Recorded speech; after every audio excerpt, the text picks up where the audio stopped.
Hi ನಮಸ್ಕಾರ ಸ್ನೇಹಿತರೆ, ನನ್ನ ಹೆಸರು ಕನಸು. ಇಂದು ನಾನು ಹೇಳುತ್ತಿರುವ ಕತೆ ನನ್ನ ಜೀವನದಲ್ಲಿ ನಿಜವಾಗಿ ನಡೆದಿರುವುದು. ಇದರಿಂದ ನನ್ನ ಜೀವನ ಸ್ವಲ್ಪ ಮಟ್ಟಿಗೆ ಸಂತೋಷದ ಹಾದಿಗೆ ಬಂದಿದೆ. ಆದರೆ ಅದಕ್ಕೆ ಹಿಂದಿರುವ ಸ್ವಾರಸ್ಯದ ವಿಷಯವನ್ನು ತಿಳಿಯಬೇಕೆಂದರೆ ಕೊನೆಯವರೆಗೂ ನೋಡಿ. ನಾನು ಮದುವೆಯಾಗಿ 1 ವರ್ಷ ಆಗಿದೆ, ಆದರೆ ಮಕ್ಕಳಾಗಿಲ್ಲ. ಇದೇ ಜಗಳ ಮನೆಯಲ್ಲಿ ಅತ್ತೆ ಮಾವ, ಸಂಬಂಧಿಕರು, ಅಕ್ಕಪಕ್ಕದ ಮನೆಯವರು ಎಲ್ಲರೂ ಪ್ರಶ್ನೆ ಮಾಡುವಂತೆ ಆಗಿದೆ. ಆದರೆ ಏನು ಮಾಡೋದು? ಎಷ್ಟೇ ಪ್ರಯತ್ನ ಮಾಡಿದರೂ ಮಕ್ಕಳಾಗುತ್ತಿಲ್ಲ. ಹಾಗಂತ ನಾವು ಸುಮ್ಮನೆ ಇಲ್ಲ. ಆದರೆ ಅದೇನೇನೋ ಟೆಸ್ಟ್ ಮಾಡಿಸಿ ದುಡ್ಡನ್ನು ತೆಗೆದುಕೊಂಡು, ಆದರೆ ಪರಿಹಾರವನ್ನು ಮಾತ್ರ ಸರಿಯಾಗಿ ನೀಡಲಿಲ್ಲ ಡಾಕ್ಟರ್. ನನ್ನ ಗಂಡ ಮೊದಲು ಹೋಗಲಿ ಬಿಡು ಎಂದು ಸುಮ್ಮನೆ ಇರು, ಆದರೆ ಇತ್ತೀಚೆಗೆ ಅವರು ಕೋಪಗೊಳ್ಳುತ್ತಾರೆ. ಆದರೆ ನಾನೇನು ಮಾಡಬೇಕಾಗುತ್ತೆ? ನನಗೆ ಇದರಿಂದ ಬೇಸರದಿಂದ ಜೀವನವೇ ಸಾಕಾಗಿದೆ, ಯಾರೂ ಬೇಡ ಎಂದು ನಿರ್ಧರಿಸಿದೆ. ಆದರೆ ನನ್ನ ಅಣ್ಣ ನನಗೆ ಯಾವಾಗಲೂ ನನ್ನ ಕಷ್ಟದ ಸಮಯದಲ್ಲಿ ನಿಲ್ಲುತ್ತಾನೆ. ಅವನಿಗೋಸ್ಕರ ನಾನು ಸಹಿಸಿಕೊಳ್ಳಬೇಕು, ಜೀವನ ನಡೆಸಿಕೊಳ್ಳಬೇಕು. ಒಂದು ಬಾರಿ ಹೀಗೆ ಜಗಳ ಮಾಡುತ್ತಾರೆ. ನಾನು ಅಣ್ಣನ ಮನೆಗೆ ಹೊರಟು ಹೋದೆ. ಅಳುತ್ತಾ ಅಣ್ಣನ ಹತ್ತಿರ ನನ್ನ ಗೋಳನ್ನು ಹೇಳಿದೆ. ಅವನು ದುಃಖಿತನಾದ. ನಾನು ಮಾತಾಡ್ತೀನಿ, ನೀನೇನು ಚಿಂತಿಸಬೇಡ ಎಂದು ಸಮಾಧಾನ ಮಾಡಿ ನನ್ನನ್ನು ಅಲ್ಲೇ ಉಳಿಸಿಕೊಂಡ. ನಾನು ಅಣ್ಣನ ಮನೆಯಲ್ಲೇ ಇದ್ದೆ. ಯಾಕೆ ಅಣ್ಣ ಅತ್ತಿಗೆ ಕಾಣ್ತಾ ಇಲ್ಲ ಅಂತ ಕೇಳಿದ್ರೆ ಅವನೇನು ಹೇಳ್ತಾ ಇಲ್ಲ. ಸರಿ, ಅತ್ತಿಗೆಗೆ ಫೋನ್ ಮಾಡ್ತೀನಿ ಇರು ಅಂದರೆ, ಇಲ್ಲ ಬೇಡ, ನೀನು ಅವಳ ಫೋನ್ ಮಾಡಬೇಡ. ನಾನೇನು ಇಬ್ಬರು ಜಗಳ ಆಡಿದ್ದೀರಾ? ಸರಿ, ಆಮೇಲೆ ಕೇಳೋಣ ಅಂತ ಸುಮ್ಮನಾದೆ. 3-4 ದಿನ ಆಯಿತು, ಆದರೆ ಅತ್ತಿಗೆ ಸುದ್ದಿ ಇಲ್ಲ. ಅಣ್ಣ ಕೇಳಿದರೆ ಕೋಪಗೊಳ್ಳುತ್ತಾನೆ. ಈ ಕಡೆ ನನ್ನ ಗಂಡನೂ ನನ್ನನ್ನು ಮಾತಾಡಿಸ್ತಾ ಇಲ್ಲ. ಅಣ್ಣ ತಂಗಿ ಇಬ್ಬರ ಜೀವನ ಹಾಳಾಗುತ್ತಿದೆ ಎಂದು ತುಂಬ ದುಃಖಪಟ್ಟೆ.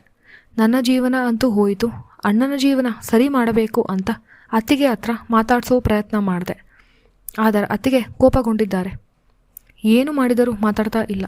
ಸರಿ, ಅಣ್ಣ ಸ್ವಲ್ಪ ಸಮಾಧಾನದಲ್ಲಿ ಇದ್ದಾಗ ಅವನನ್ನೇ ಕೇಳೋಣ ಅಂತ ಸಮಯಕ್ಕಾಗಿ ಕಾಯುತ್ತಾ ಇದ್ದೆ. ಒಂದು ಸಂಜೆ ಅಣ್ಣ ಮನೆಗೆ ಬಂದ. ಒಳ್ಳೆ ಮೂಡ್ನಲ್ಲಿ ಇದ್ದ. ಕೇಳೋಣ ಅಂತ ಪೀಟಿಗೆ ಹಾಕಿದೆ. ನನ್ನ ಜೀವನ ನಿನ್ನ ಜೀವನ ಏನು ವ್ಯತ್ಯಾಸವಿಲ್ಲಮ್ಮ, ಯಾಕಂದರೆ ಇಬ್ಬರೂ ಒಂದೇ ದೋಣಿಯಲ್ಲಿ ಇದ್ದೇವೆ. ನಮ್ಮ ಮನೆಯಲ್ಲಿ ದಿನ ಜಗಳ, ಯಾಕಂದರೆ ನಮಗೂ ಮಕ್ಕಳಾಗಿಲ್ಲ ಅಂತ. ಆದರೆ ಅವಳು ನನ್ನನ್ನು ದೂಷಿಸುತ್ತಾಳೆ. ಇನ್ನೂ ಸಮಯ ಇದೆ, ಆ ಥರ ಪಡಬೇಡ ಅಂದರೆ ಅವಳು ಕೇಳುವುದಿಲ್ಲ.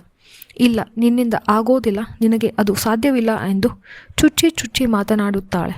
ನನಗೆ ಇದರಿಂದ ಮನೆಯಲ್ಲಿ ನೆಮ್ಮದಿಯೇ ಇಲ್ಲ. ಎಲ್ಲಾದರೂ ಹೋಗೋಣ ಅಂತ ಅನಿಸಿಬಿಟ್ಟಿದೆ.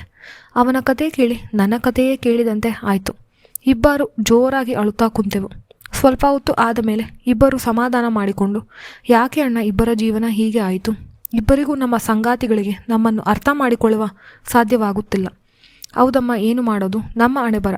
ಆದರೆ ಇದಕ್ಕೆ ಪರಿಹಾರ ಏನು ಅಂತಾನೇ ತಿಳಿತಾ ಇಲ್ಲ. ಎಲ್ಲದಕ್ಕೂ ಏನಾದರೂ ಒಂದು ಪರಿಹಾರ ಇರಲೇಬೇಕಲ್ವಾ ಅಣ್ಣ? ಸ್ವಲ್ಪ ದಿನ ಯೋಚಿಸಿ ಏನಾದರೂ ದಾರಿ ಕಾಣುತ್ತೆ.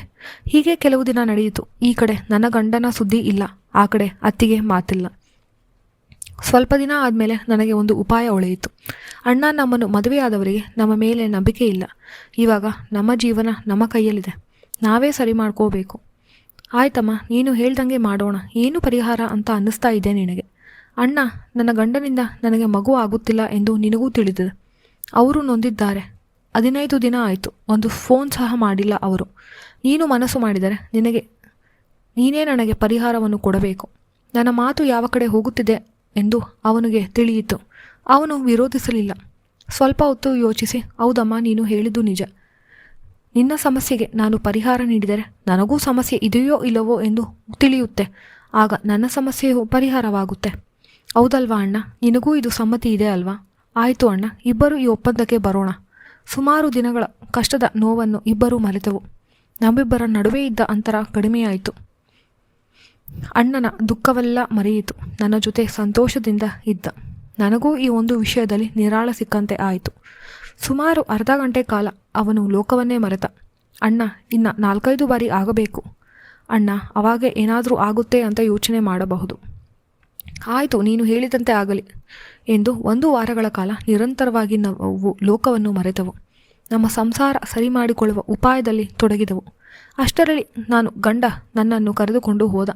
ಅವನು ನನ್ನ ಜೊತೆ ವಿರಹದಲ್ಲಿ ವೇದನೆಯಲ್ಲಿ ಬೆಂದಿದ್ದರಿಂದ ನನ್ನ ಜೊತೆ ಖುಷಿಯಾಗಿರಬೇಕೆಂದು ಸಂಸಾರ ಮಾಡಿದ. ಮುಂದಿನ ತಿಂಗಳು ನಮಗೆ ಶುಭ ಸಮಾಚಾರ ತಿಳಿಯಿತು.